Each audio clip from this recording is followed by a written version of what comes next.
I'd like to give Bram Peters from Oxford University the opportunity to also present from his side first on a very practical case, which I think also will make much more clear how you can apply some of these food system analysis tools in a very practical case.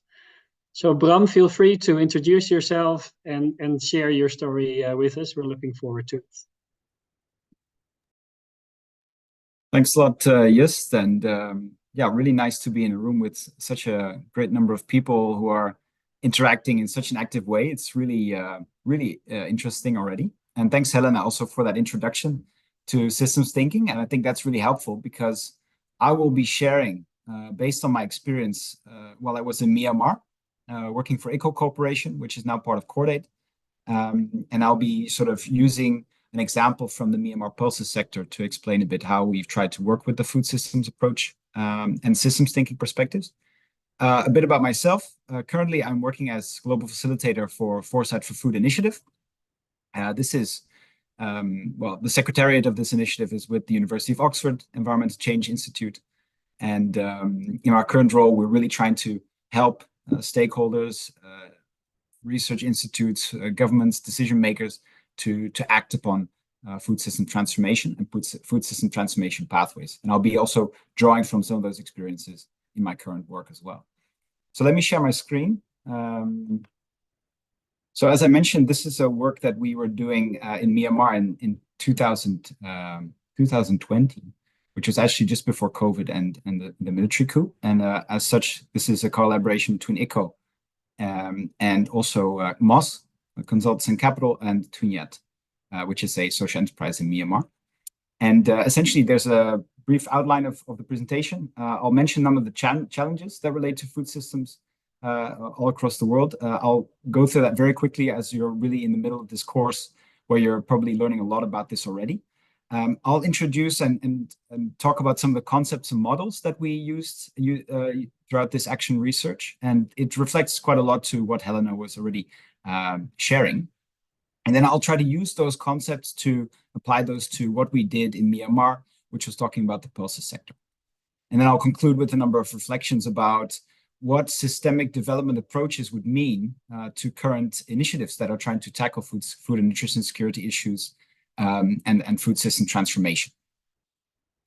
So just briefly talking about the call to action that's needed on food systems. This is from a speech from Amina Mohammed, Deputy Secretary General of the United Nations at the United Nations Food Systems Summit Stocktake, which took place last year in July. And this was really talking about the urgency of saying we're actually almost close to the need to achieve the 2030 agenda. Things are, not getting better. Hunger is at levels that's not been seen since 2005. The trends are also worrisome. And this is also really saying, well, we need this call to action to really get back on track, not only to achieve the SDGs, but to really transform our food systems because we're not going in the right direction. And essentially, we all see that SDGs, food systems are all interrelated, right? So climate change, population growth, food security, environmental dynamics, they're all connected. And you can sort of see the connection with food and agriculture in almost all of the SDGs. And the recent state of food insecurity in the world, the SOFI report in 2023, has indicated that there's between 690 to 680 million people in the world facing hunger. We have 3.1 billion people who don't have a healthy diet. There's a lot of inequalities increasing since COVID. And there's also a number of trends which will also enhance complications in the years to come, especially, for instance, around the urbanization trends that are currently happening, where there's a projection that 7 to 10 people are going to be living in cities. So that's posing a huge number of challenges, and that's why we also need to talk about this topic. This picture was already shown by Helena. I won't go into this right now. I feel like this picture is always coming by when we talk about food systems. And it's really talking about this idea that it's complex, right? There's so many different factors that are related. There's so many different angles, so many different feedback loops and relations between all these different elements. And what we're trying to say when we try to tackle this is that, we need to look at drivers, we need to look at trends, we need to look at political, cultural dynamics, social dynamics, which were mentioned before already, to try to navigate all these different elements. And I saw a question in the chat which was talking a bit about, how did the food systems approach come about, and where is it heading? And I think that's an interesting sort of step that we saw, and it's basically been seen that food systems approach have evolved over time based on dissatisfactions with how we are approaching food and nutrition security issues. Essentially, you had a lot of supply-driven programs which really focused on food volumes, food production. This was really saying, okay, we need to increase production at the farm level in order to tackle hunger issues. But increasingly, that was seen to not sort of solve the issue of hunger. So there was more discussions with related to access and affordability of food. And Amartya Sen's thesis was very important in that sense, saying, if people can buy food, that's actually more important than whether food is actually being produced in a certain area. There was also more increasing attention to nutrition, because being able to buy food doesn't automatically mean that you'll buy healthy food, for instance. There was less attention being paid to the interaction between rural and urban linkages, and the fact that global connections and global stakeholders are interacting now all across the world in different settings. And this also led then once again to this understanding that you need to talk about more complex relationships between these different elements. There was also the understanding that the focus on value chains, for instance, had also led to less attention to, for instance, environmental effects of developing certain economic sectors. So this is all sort of leading to the fact that there needs to be more holistic approaches to examine these complex interactions and to look at feedback loops and trade-offs, like Helena was mentioning before. So this is just one of the other models that we use quite often. This is the Foresight for Food framework. Essentially, it's quite similar to the Wageningen framework.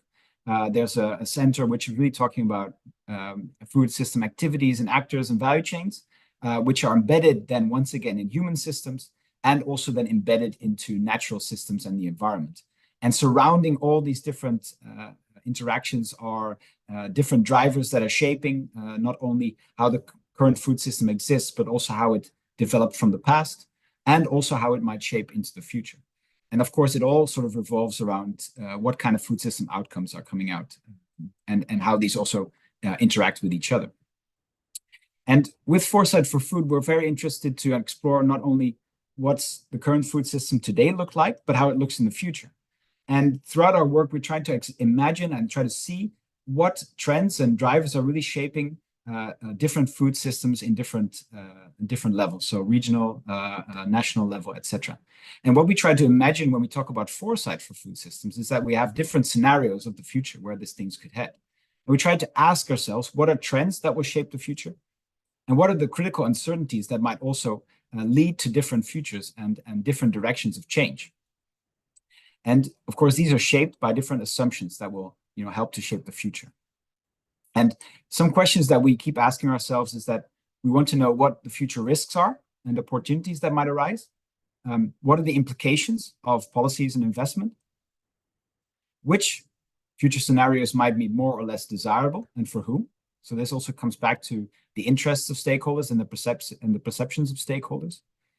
And then the question is also then, how can we nudge systems towards more desirable scenarios, which are more aligned with the SDGs, and away from less desirable ones and bad case scenarios where the food system outcomes might be worse than it is when they are now.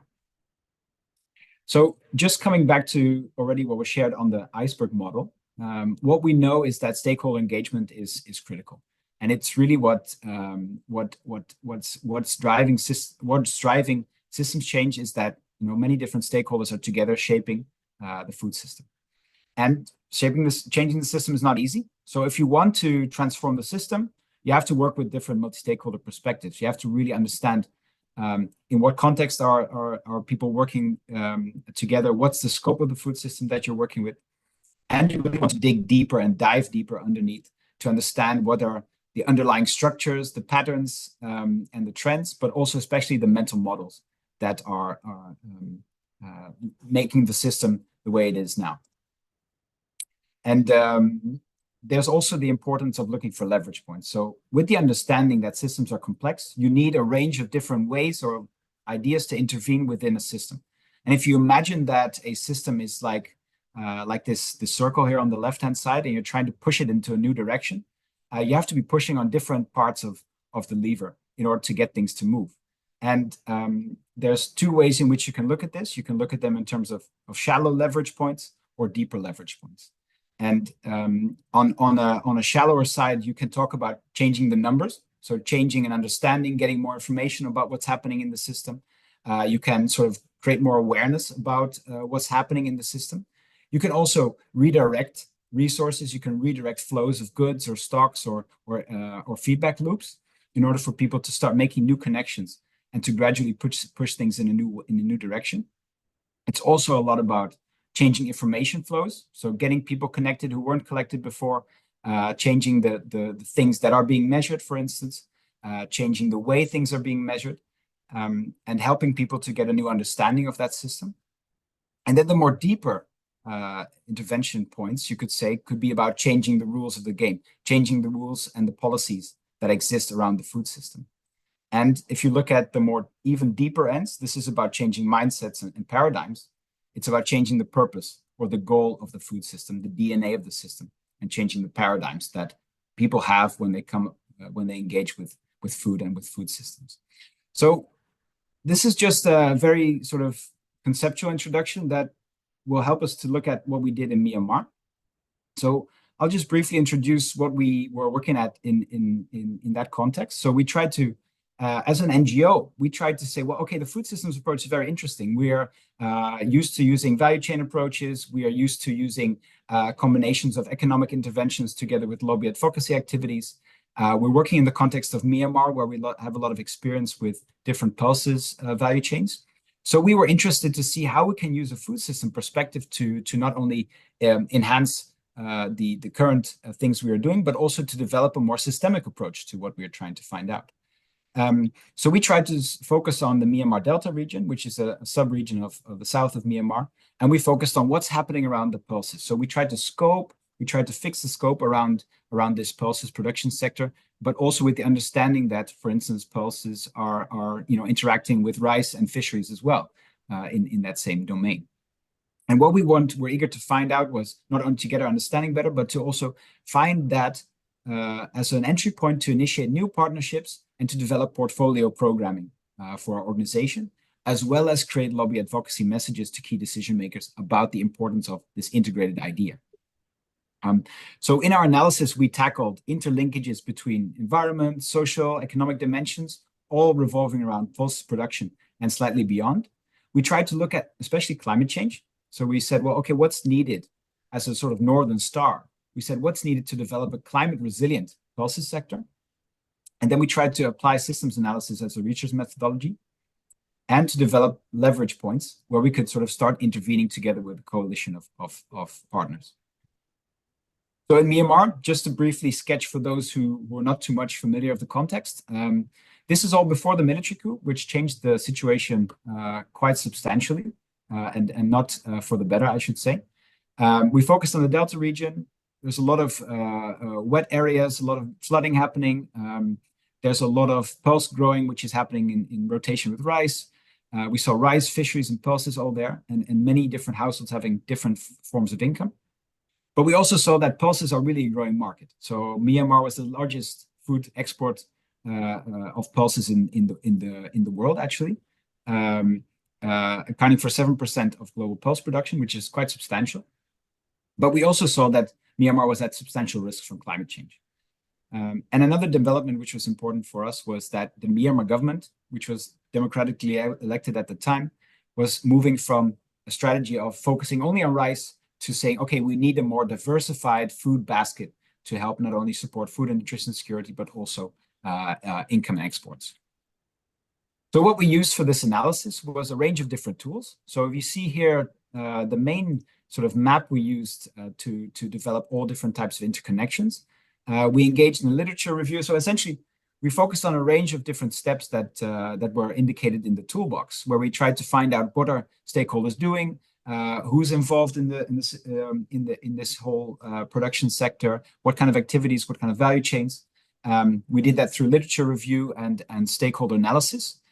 We used PESTLE analysis, which is really a way of categorizing different topics according to different topics like politics, economics, social, technical, legal, and environmental analysis. And this helped us also to make sure that we covered all those different elements. So we made sure that we didn't only focus on agriculture. And then the main part of the work was develop causal loops, which you see here, which are called CLDs of the pulses sector, where we tried to link all those different elements of the food system together. And in that, we took multiple steps. So we developed multiple maps. So we came up with areas of key performance gaps. So we saw, okay, where can a lot of improvement, where a lot of challenges happening. We also focused on different stakeholders who were doing what in different parts of the system. And then we identified shallow and deep leverage points. So you remember I talked about the lever pushing the system with the understanding that you need both. You need both shallow and deep leverage points to make a change. And we also explored, so what would be unintended consequences of us, for instance, pushing on a certain lever? And what would happen if we were successful in implementing some of our ideas? So these are some multiple iterative explorations that we made. And in the end, we came up with what we call a systemic theory of change. And this is an idea that's sort of building on the fact that... Thank you very much, Carlos, for this report. So very well. Oh. I think that was, yeah, a comment already coming. Yeah. So we built a systemic theory of change, where it was really about sort of emphasizing that the whole range of different intervention points that we would come up with are interconnected and would influence each other. And it's also emphasizing the circular nature of the system, where, there's not one thing, you don't change one thing and then it leads to the other and then it stays there. Actually, it feeds back into what you're doing and either builds on what you're doing or creates a negative effect, for instance. So you want to be able to sort of think through what would happen if you would sort of keep pushing and keep moving this and keep changing this over time, and whether or not it's leading to this final goal, which is about resilience to climatic conditions and changes in the situation of those stakeholders in that pulses sector. And just to give you an example of some key leverage points that we came up with. So in the end, we focused on 3 key leverage points that we explored a little bit deeper. The first is cash in hand for farmers. So that was the first one that came up, which was critical. Timely loan provision was also one that was very central to our analysis, and government support. And so a number of these different things seem kind of like, okay, yeah, of course, you need to do this kind of things. But what we came up with was that we need to think about these on different levels. So this is also coming back to the iceberg model, where you're saying, okay, we can work on different, events or topics that might occur, once or twice, but you want to start looking at patterns of how things are shaped, and also trying to tackle some of those deeper structures and mental models that are underlying how this whole pulses sector works. So we are thinking about how you can work with these 3 leverage points on 3 different levels. So either working with farmers who are really at the front, working with these pulses to build their resilience, to build the resilience of stakeholders who are, operating in this whole sector or somehow engaging with what's happening, and how you can create resilience as a system at a sort of more a deeper level. So there's different ways in which you could sort of work with these 3 leverage points. So I'll take 2 as an example, and I think I'm also almost over time, I realize, so I'm almost there. The first is the cash in hand leverage point. So essentially in itself, it's a shallow leverage point. It's really about saying, okay, can we give people a bit more money, basically, right? So in effect, if you're just giving people money, you're not changing the system per se that much. But, in a market-based economy, which Myanmar was increasingly heading in towards, the understanding is that cash does help with giving people more options, and it does give people more opportunities to, enhance their resilience and perhaps also develop their autonomy. But there's a number of different ways in which you could do that, right? So you could sort of think about how communities could develop more financial resources. You can help pulses farmers to diversify their income streams even better. You could strengthen financial well-being through women empowerment. And you could also say, well, we want to, for instance, develop better financial education with digital literacy to link up with innovations that are currently ongoing and opening up in Myanmar. And another example from a leverage point that we identified is that essentially government support is both a shallow as well as a deep leverage point. So it can be really about saying, okay, you need more extension workers or you need better training of extension workers. But government is also quite central in saying, okay, we can, change the rules of the game. We can change the way in which we are regulating, for instance, certain markets. And government has also a lot of influence through policies and regulations, and perhaps subsidies and investments, etc. So there's on different levels you can do stuff there as well. So it can be about saying, okay, we can create more space and more opportunities for farm organizations to work together and develop themselves. It can be about bringing stakeholders together across different domains. In Myanmar, the business sector and the government sector were quite separate in all these different discussions, but bringing them together could open up new opportunities. It's about saying, okay, how do we, research things? How do we develop training on climate resilient practices? And then perhaps on the finance element, it's also about how can you sort of help banks and financial service providers to really push climate resilience criteria into their loan products that they're developing for these different farmers, which would be a mutual interest for both those stakeholders. So this is just a bit of an example of how we come up with these ideas. Challenges and opportunities, I'll mention a few. It was quite strategic for us. It was going beyond value chain approaches. It was really saying, okay, we need alternative ideas and synergies to really work on our project. It gives us really good ideas for new entry points for initiating coalitions with unexpected players that we didn't know yet so well. The cons were that it was quite time-consuming and it needed to be facilitated very actively. And it was not as participatory as hoped due to COVID. Military coup changed the situation, unfortunately, which made it very difficult to do a lot of these multi-stakeholder engagements. And you need to, of course, develop some more detailed strategies for those specific interventions based on the choices. Final reflections. Essentially, what we're seeing is that there's 4 common approaches in current development practices, but complexity theory has a number of consequences for this and has a number of implications. So a lot of common approaches are now that we work in projects and partner-based short-term projects. But because systems are resistant to change, you need multiple coordinated interventions. And a consequence of that, or an opportunity there, is that you can develop so-called portfolio or coalition-based interventions, which are more synergistic and which run over a long term with sort of interdependent interventions that work together. What you also see quite often is standardization. So, what works in one place could sort of be, repackaged and copy-pasted to another situation. Well, dynamic feedback from systems shows that it's not possible to do that quite easily. So you need experimentation, you need flexibility, you need piloting, learning, and continuous tweaking according to the context. So this idea of replication is also quite important. So often we do things in the same way that we used to do in another context because it worked in the past as well. And it relates a little bit to standardization. But it's important that systems are moving in their own different direction according to their own context. And you need to sort of respond to that. And you need to talk about using the local context as a source of system-relevant interventions. So that means that the people and the stakeholders in the context also offer the embedded solutions that you need. And the final point is that often we talk about scaling. So a lot of projects are assuming that once they start moving and running, that they will be able to sort of scale to reach more people or more different locations.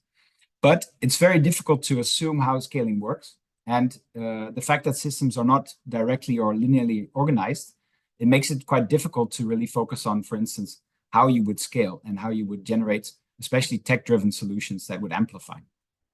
And then the question is, can you amplify properties rather than the parts of the system? So can you scale things like self-organization? Can you scale things like adaptive capacity? And that's a challenge and an opportunity. So I'll leave it at that. Thanks. Great, Bram. Many thanks for this very interesting presentation. I think making it very concrete, how you can use food system analysis in your work. Not only showing how the analysis went, but also what kind of thinking went into it, and also how it actually contributed in practice to designing interventions. So that's, I think, great.